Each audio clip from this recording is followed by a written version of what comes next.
When desperation meets opportunity, the rejection email glowed on Jessica. Monroe's cracked phone screen like a neon sign announcing her failure. Another client lost. Another deposit refunded. Another month she would not make rent on her tiny Brooklyn studio that doubled as her office for Monroe events. She sat on the subway heading toward Manhattan, watching her reflection in the darkened window. At 28, she had imagined her life differently. The degree in hospitality management from NYU was supposed to open doors. Instead, it had opened a mountain of student debt and a business that was drowning faster than she could bail water. Her best friend, Garacho, had stopped asking how things were going. The answer was always the same. Terrible, awful. One step from closing the doors forever. Tonight was her last chance. The autumn charity gala at the Plaza Hotel. She had volunteered to help coordinate, hoping to network with potential clients who actually had money to spend on events. Women who wanted elaborate baby showers. Men who needed corporate retreats planned. Anyone who could keep her dream alive for another few months. The man in the navy. Soon the Plaza ballroom sparkled with 1,000 lights reflecting off crystal chandeliers. Women draped in designer gowns mingled with men in custom-tailored suits. Jessica felt completely out of place in her department store dress, the nicest thing she owned. Purchased 3 years ago for her college graduation. She checked the guest list on her tablet, making sure the silent auction tables were properly arranged. Everything had to be perfect. One good impression could lead to a referral. One referral could mean survival. That was when she literally ran into him.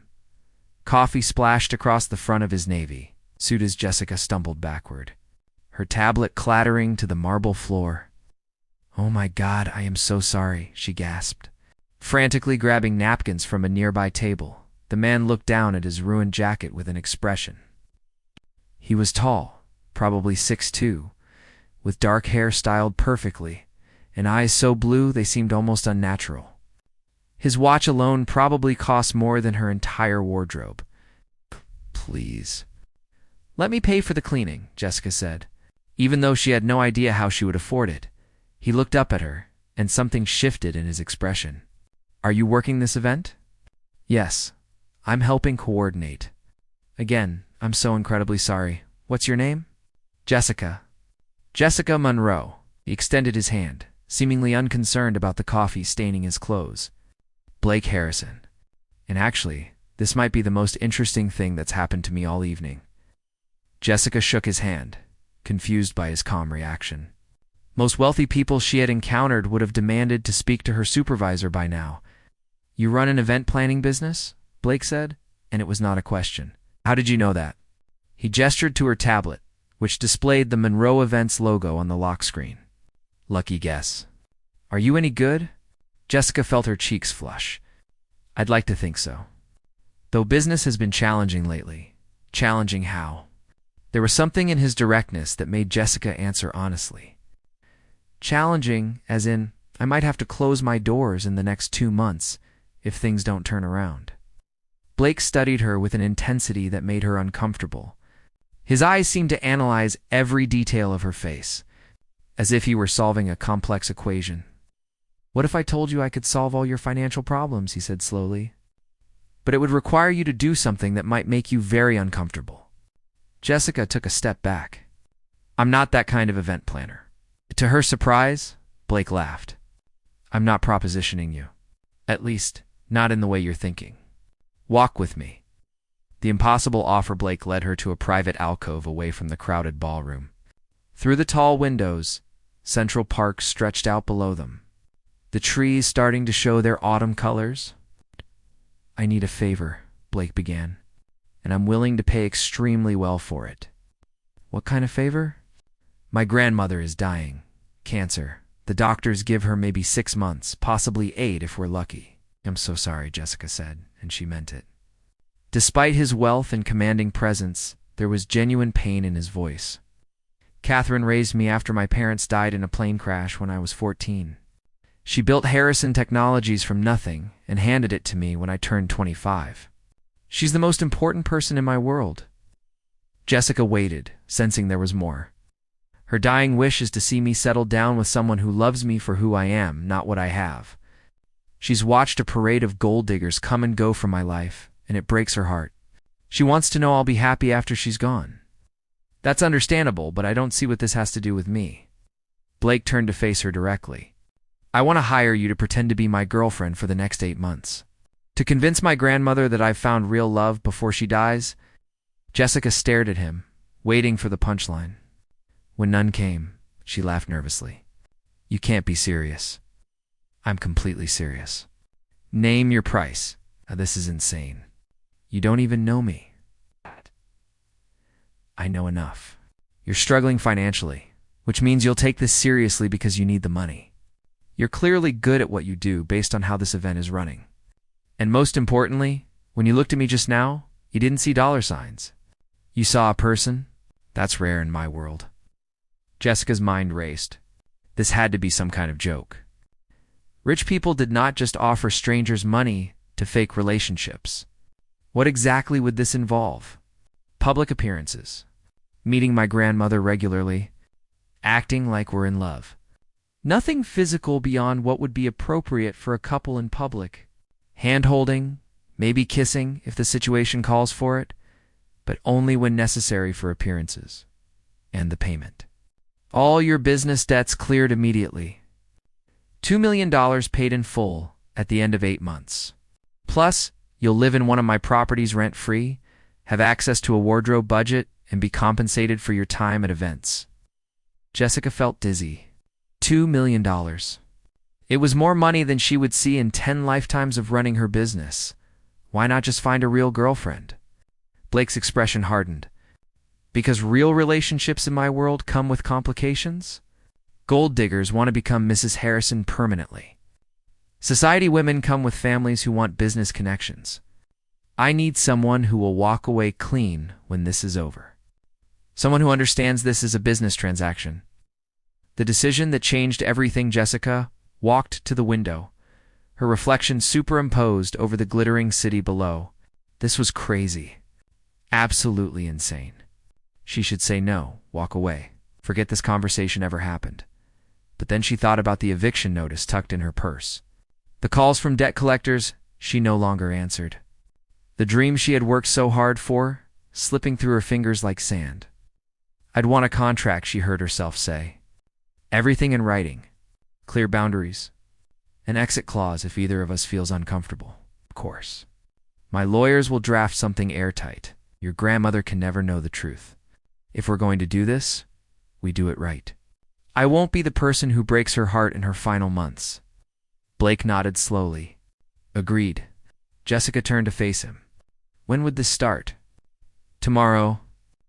I'm having dinner with Catherine tomorrow night.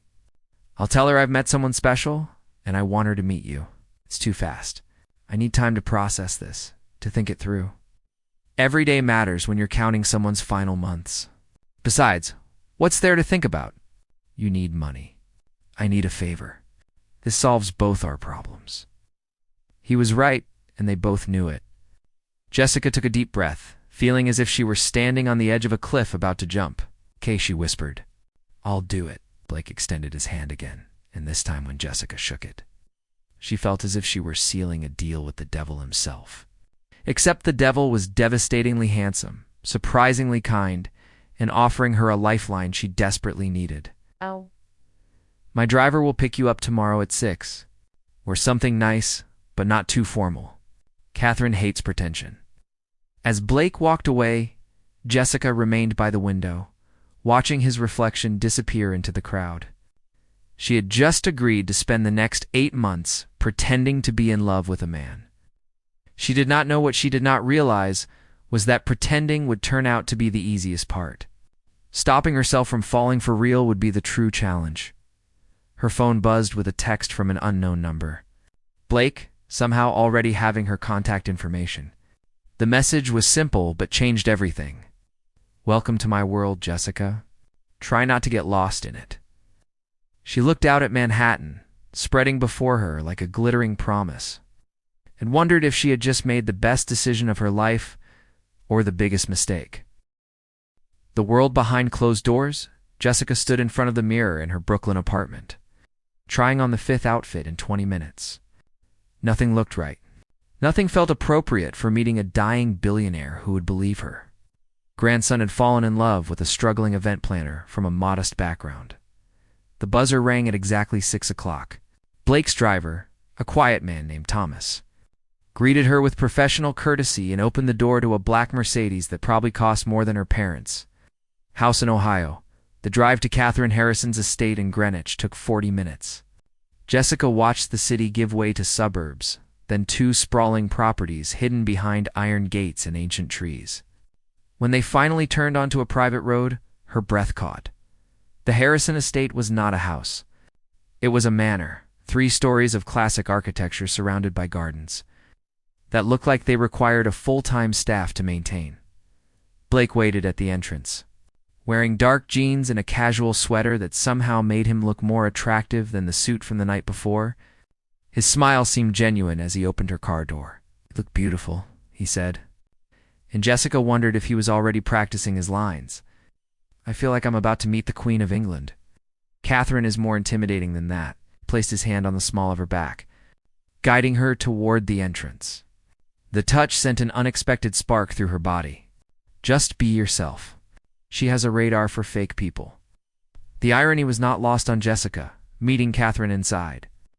The manor was filled with antiques and family portraits spanning generations. A woman in her late 70s sat in a sunroom overlooking the gardens, wrapped in an elegant shawl, despite the warm evening. Catherine Harrison had the same striking blue eyes as her grandson, though hers held the weight of decades. "Grandmother," Blake said, his voice softening in a way Jessica had not heard before. "This is Jessica Monroe." Catherine studied Jessica with an intensity that made her feel transparent. "Come closer, child. My eyes are not what they used to be." Jessica approached, extending her hand, but Catherine pulled her into a gentle embrace instead. She smelled of lavender and something else. Something that reminded Jessica of her own grandmother, who had passed when she was 15. "Blake tells me you run your own business," Catherine said, gesturing for them to sit. "Event planning, is that correct?" "Yes, ma'am. Though calling it running might be generous at this point. The economy has been tough on small businesses." Blake shot her a look, but Catherine laughed. "Honesty. I like that. Too many people feed me pleasant lies these days." She turned to her grandson. "How did you two meet?" "Jessica was coordinating the charity gala last night," Blake said, taking Jessica's hand naturally. The gesture felt rehearsed, but his thumb stroking her knuckles seemed almost unconscious. "I literally ran into her. She spilled coffee all over my suit." Sounds like Blake. He never watches where he's going when he's thinking about business. Catherine's eyes twinkled. "And you did not run away screaming when you realized who he was?" "I had no idea who he was," Jessica admitted. "I was more worried about paying for dry cleaning." Catherine laughed again, a sound that seemed to surprise Blake. "I like her. She's nothing like that amber creature you used to date." Blake tensed beside her. "Grandmother." "What?" "I'm dying. I can speak my mind." Catherine reached for Jessica's free hand. "Tell me, dear, what do you see in my grandson besides his money?" The question hung in the air like a test. Jessica felt Blake's eyes on her, waiting to see how she would navigate this minefield. She thought about lying, about crafting the perfect answer. Instead, she found herself speaking a truth she had not fully acknowledged until that moment. "He's kind," she said quietly.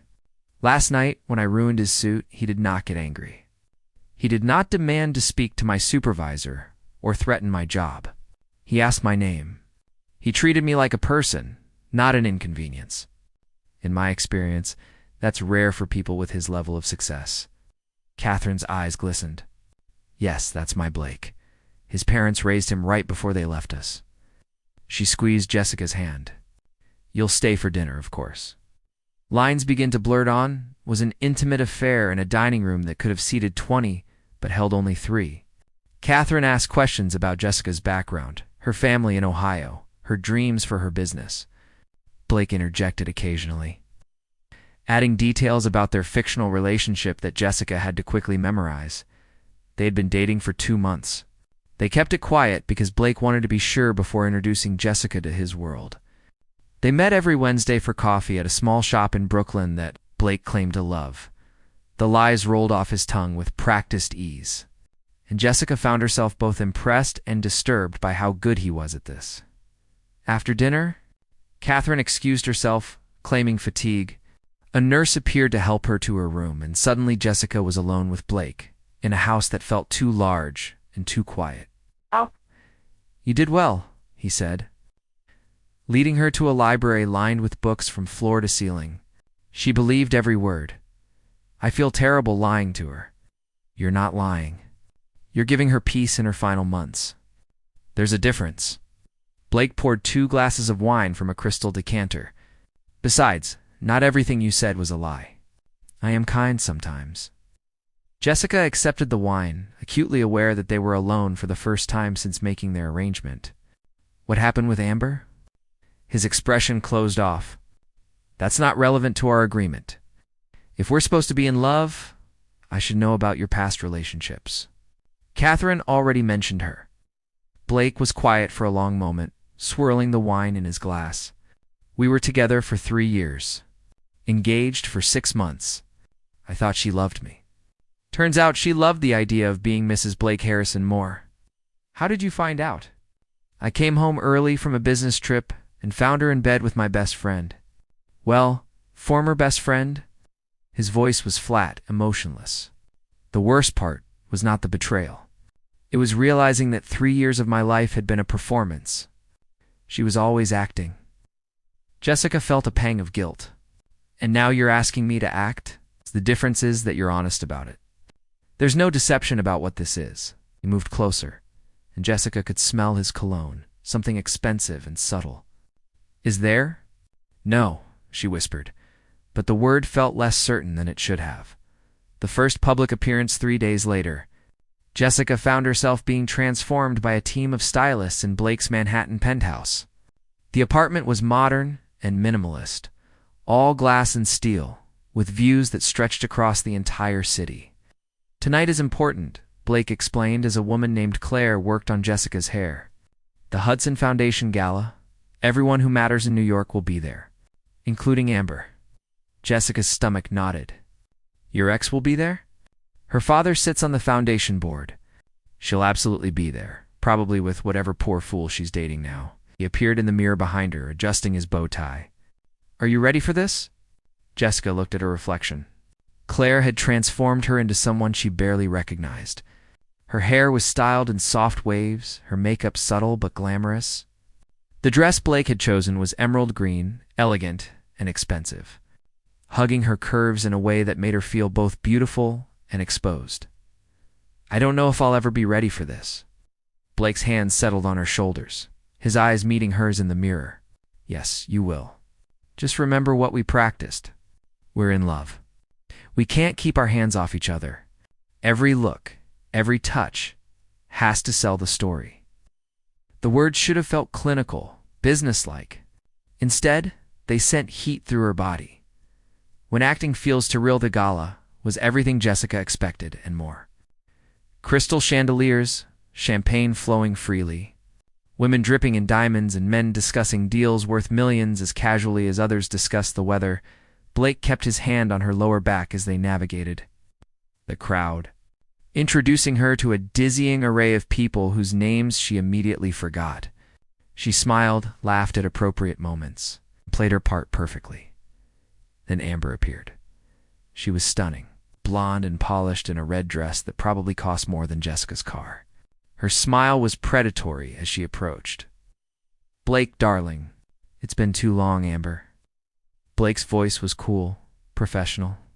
"This is Jessica Monroe, my girlfriend." Amber's eyes raked over Jessica with barely concealed contempt. "How lovely." "Where did you two meet?" "At a charity event," Jessica said, finding her voice. "Blake spilled coffee on himself trying to impress me." Now Blake's lips twitched. That was not their rehearsed story, but he went with it. "She's being modest." I was actually so distracted by her beauty that I walked into a waiter. Amber's smile tightened. "How clumsy of you." "That's not like you at all, Blake. You're usually so controlled." "Jessica has a way of making me lose control," Blake said, and something in his voice made Jessica look at him sharply. The rest of the evening passed in a blur. They danced, and Blake held her closer than necessary. They posed for photographers, and his hand on her waist felt possessive. They mingled with his business associates, and the way he looked at her made her forget they were acting. Back in the car, the silence was heavy between them. "You changed the story," Blake said finally. I panicked. She was looking at me like I was something she stepped in. "Your version was better." He turned to face her in the back seat. "More believable. More us." Double quotes us. As if they were a real couple. "Blake, what are we doing?" "We're fulfilling our contract." "It feels like more than that." Jessica's heart pounded. "When you look at me at these events, when you touch me, it does not feel like acting." Blake was silent for a long moment. Then he reached across the seat and tucked a strand of hair behind her ear, his fingers lingering on her cheek. "Maybe it's not," he whispered. The kiss that changed everything. The car pulled up to Jessica's building, but neither of them moved to leave. "I should go," Jessica said. "Not moving, you should." Blake's thumb traced her jawline. "This was not part of the deal, I know. We agreed to boundaries." "I know that too." Jessica's breathing quickened. "If we cross this line, we cannot uncross it. I'm aware." His eyes dropped to her lips. "Tell me to stop, Jessica. Tell me this is just business, and I'll let you go right now." She should say it. She should remind him of their contract, of the clear professional boundaries they established.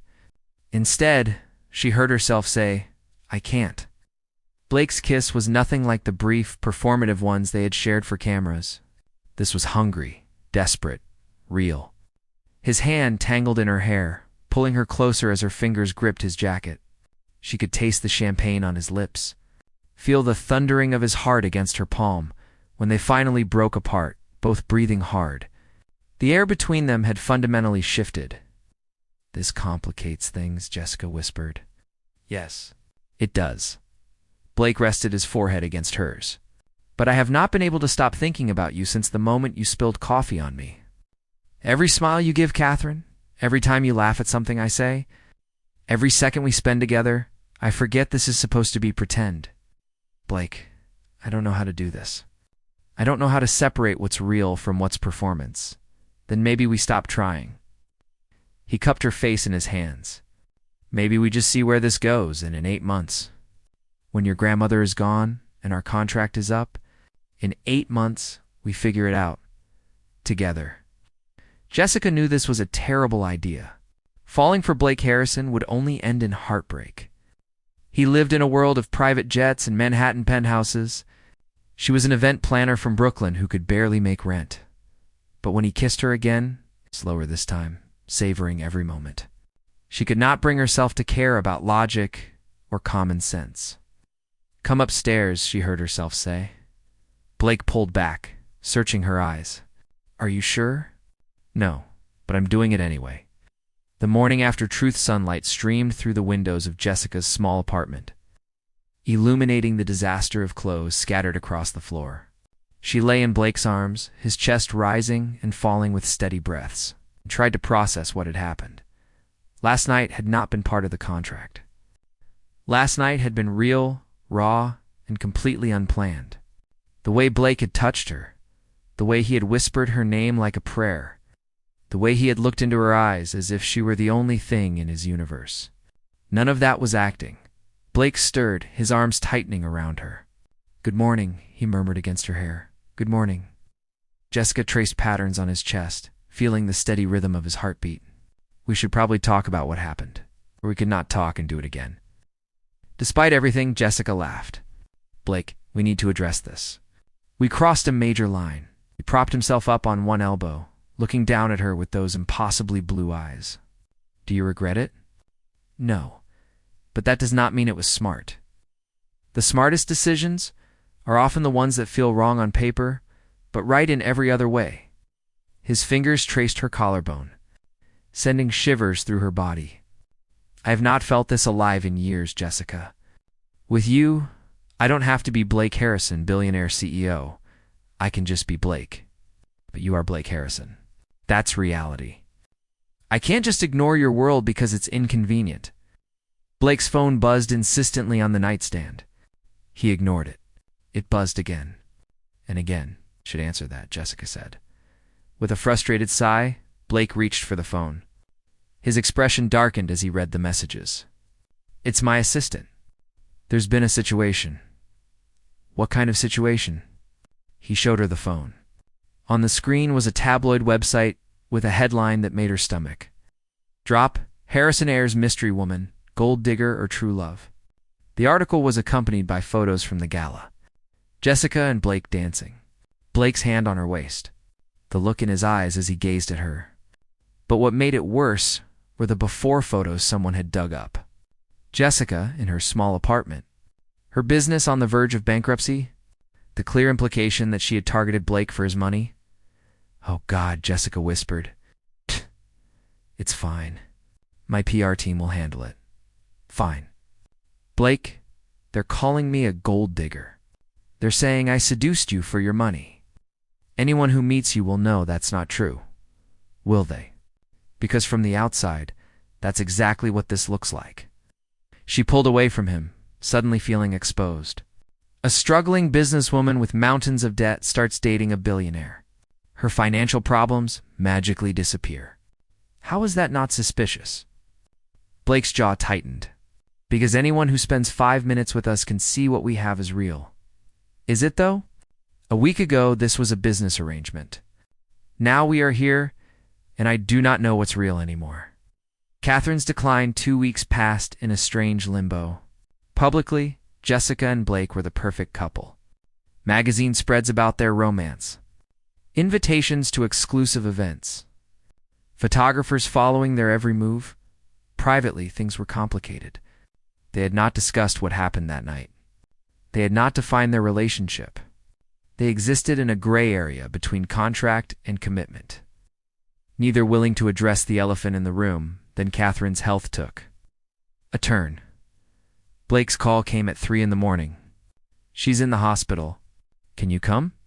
Jessica was there in 30 minutes, still in sweatpants and one of Blake's shirts she had stolen. She found him in the ICU waiting room, looking more vulnerable than she had ever seen him. What happened? She collapsed. They're running tests, but the doctor thinks the cancer is progressing faster than expected. His voice cracked. I'm not ready to lose her, Jessica. She pulled him into her arms, holding him as his carefully constructed walls finally crumbled. I know. When they were finally allowed to see Catherine, Jessica was shocked by the change. In 2 weeks, the vibrant woman had become frail, her skin paper-thin, her breathing labored. Jessica, Catherine whispered, reaching for her hand. You came. Of course I came. I'm glad Blake has you. He needs someone who sees past all the money and power to the boy who still misses his parents. She looked at her grandson. Promise me you will not let her go. Promise me you will not sabotage this like you do everything else good in your life. Grandmother, you need to rest. We'll rest plenty soon enough. Catherine squeezed Jessica's hand with surprising strength. He loves you, you know. He is terrible at showing it, but I see it. The way he looks at you is the way his father looked at his mother. Jessica felt tears burning her eyes. The guilt of their deception was crushing. This dying woman believed in their love, found peace in it, and it was all built on lies. Except it was not all lies anymore, was it? The truth emerges. Catherine, stabilized enough to return home, but her brush with death changed something fundamental. Blake became more protective, more present, letting his business partners handle meetings so he could spend time with his grandmother and with Jessica. They fell into a routine. Mornings at Catherine's estate, reading to her or simply sitting in comfortable silence. Afternoons at Blake's office, where Jessica worked on rebuilding her business with the financial stability he had provided. Evenings in his penthouse, cooking dinner together, talking about everything and nothing. It felt real. It felt like love, but the shadow of their original agreement hung over everything. I need to tell you something, Blake said, one evening, as they watched the sunset from his terrace. About the contract. Jessica's heart stuttered. What about it? I tore it up. 3 weeks ago. She stared at him. What? The contract? The $2 million. The 8-month timeline. I destroyed all of it. He turned to face her fully. I could not keep pretending this was business when every moment with you felt like coming home. Blake, you cannot just tear up a contract without telling me. I'm telling you now. And what if I wanted that money? What if that was the only reason I stayed? Was it? His eyes searched hers, vulnerable in a way that broke her heart. Is money the only reason you're here, Jessica? She wanted to say yes. It would be easier that way, cleaner. But she had never been good at lying. No, she whispered. It stopped being about money the night at the gala, when you looked at me like I was the only person in the room. It stopped being about money when you held me in that hospital waiting room. It stopped being about money when I realized I would rather have you poor than anyone else rich. Blake kissed her then, deep and passionate, pouring every emotion he could not verbalize into that single connection. I love you, he said when they finally broke apart. I know it is fast and crazy and completely illogical, but I love you, Jessica Monroe. I love you too. The words felt both terrifying and liberating. But Blake, your grandmother still thinks we met by chance. She thinks this is a normal relationship. We built our foundation on a lie. Then we tell her the truth. The final confession: Catherine passed away on a Tuesday morning in late spring, surrounded by flowers from her garden and the two people she loved most in the world. Her final words were, to Blake, be happy. That's all I ever wanted. The funeral was a massive affair. Hundreds of people who claimed to have known her, business associates, distant relatives, society figures who came more for appearances than grief. Afterward, Blake and Jessica sat alone in Catherine's sunroom, the same place where Jessica had first met her. There's something you need to see, Blake said, handing Jessica an envelope. The lawyer gave it to me. It's from my grandmother. Inside was a letter in Catherine's elegant handwriting. My dearest Blake and Jessica, if you are reading this, then I have gone to join your grandfather and your parents. Blake, I hope I made my final months count. I need to confess something. I knew, from the very first dinner, I knew your relationship was an arrangement. Blake, you forget that I raised you. I know every tell you have when you're nervous or lying. And Jessica, dear, your guilt every time you looked at me was written across your face. But here is what you both did not realize. Arranged or not, what you had was real. I watched you fall in love in real time. Blake, you softened. Jessica, you bloomed. You brought out the best in each other. So yes, I knew it started as pretend, but I also knew it became real long before either of you admitted it to yourselves. Do not let guilt over how this started prevent you from embracing what you have. Some of the greatest love stories begin in the most unexpected ways. Be happy, my darlings. Be gloriously, messily, completely happy. All my love. Catherine Jessica read the letter 3 times, tears streaming down her face. She knew. This whole time she knew, and she loved you anyway. Blake pulled Jessica into his arms. She loved us anyway. I wasted so much time feeling guilty. Then let's not waste any more time. Blake pulled back, reaching into his pocket. I know this is fast. I know we've only really been together for a few months, but I also know that I want to spend every remaining day of my life with you. He opened a small velvet box, revealing a ring. Not the enormous diamond Jessica might have expected, but a simple, elegant band with a single sapphire. This was my mother's. Catherine left it for me to give to the woman I truly loved. Not the woman I thought I should marry, not the woman who looked good in photos, but the woman who sees me. Really sees me, Blake. Jessica Monroe, will you marry me? For real this time. No contracts, no arrangements, no pretending. Just you and me figuring out life together? Jessica looked at the ring, then at the man holding it. The man who had started as a stranger, offering an impossible deal, and become the person she could not imagine living without. Yes, she said through her tears. Yes, absolutely yes. 6 months later, Jessica stood in the bathroom of the sprawling Connecticut house she and Blake had bought together, staring at the plastic stick in her hand. 2 pink lines, pregnant. She had not planned this. They had only been married for 3 months, but as the shock faded, A different emotion took its place. Joy. Pure, uncomplicated joy. Jessica.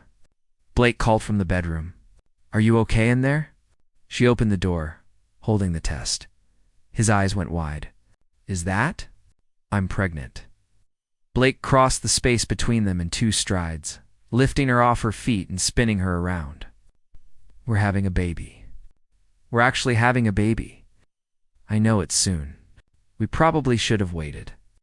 Made sure we were really stable as a couple first. Are you kidding? This is perfect. You're perfect. He set her down gently, his hands immediately going to her still flat stomach. Hi in there. This is your dad. I promise to be much better at this than I am at most things. Your mom will help me not mess up too badly. Jessica laughed, wrapping her arms around him. I wish Catherine could have met them. She will. In our stories, in our memories, in the way we love. Blake kissed her forehead. Besides, she already knew. I guarantee she knew before we did. That evening, they sat on their porch watching the sunset, Blake's hand resting protectively on Jessica's stomach. Do you ever regret how we started? Jessica asked. All the lies, the contract, the pretending? Blake was quiet for a moment. I used to think the beginning defined everything. That starting with deception meant we were built on a false foundation. But Catherine was right.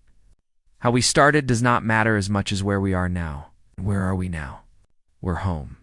You're my home, Jessica. You and this little one. He patted her stomach gently. Everything else is just details. Jessica leaned into him, watching the sky turn brilliant shades of orange and pink. She thought about the desperate woman who had agreed to pretend to be in love for money. She thought about the lonely billionaire who had been so afraid of being hurt again that he preferred paying for affection rather than risking real connection. Neither of those people existed anymore. In their place were 2 people who had found something neither had been looking for. Something real. Something worth fighting for. I love you, she said. I love you too. Blake turned her face toward his, kissing her softly. Thank you for spilling coffee on me, Jessica laughed. Thank you for being crazy enough to hire a stranger to be your fake girlfriend. Best business decision I ever made. As the last light faded from the sky and the stars began to appear, Jessica thought about Catherine's letter. Some of the greatest love stories begin in the most unexpected ways. She could not argue with that, what had started as pretend, as a desperate arrangement between 2 strangers, had become the most real thing in her life. The game had become her truth. The contract had become her forever. And somewhere she liked to think Catherine was smiling.